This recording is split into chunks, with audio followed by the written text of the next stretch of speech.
இந்த ஸ்பைடி நான் யாருன்னே தெரியாமல் என் மேலேயே கை வச்சிருக்கான். இவனை எப்படியாச்சும் பழி வாங்கி ஆகணுமே. என்ன ஒரே சவுண்டாக இருக்குது, எல்லோரும் கை தட்டிட்டு இருக்காங்க.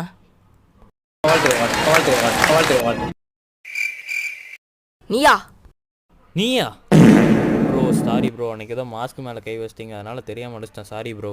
ஸோ அதெல்லாம் மன்னிச்சிட்டேன். நீங்கள் வந்து இப்போ 5K அடிக்கணும் தானே, அதான் உங்கள் ட்ரீம். ஸோ உங்களுக்காக ஒரு ஹெல்ப் தரேன் என்னால் முடிஞ்சது. சுவாமி பாபாஜி கிட்டேருந்து நான் இதை வாங்கிட்டு வந்தது உங்களுக்காகவே. ஸோ இதை யூஸ் பண்ணி பாருங்கள். இந்தாங்க bro. Thanks bro. Okay bro, போயிட்டு வரேன். என்ன கேப்பை விட்டு போகிறாரு? பையன் சொல்ல மாதிரி ப்ரோ. ப்ரோ ஐயோ மாட்டிக்கிட்டனா? என்ன ப்ரோ இது? எதுவும் இல்லை ப்ரோ, அதெல்லாம் எதுவும் இல்லை ப்ரோ, சும்மா தான்.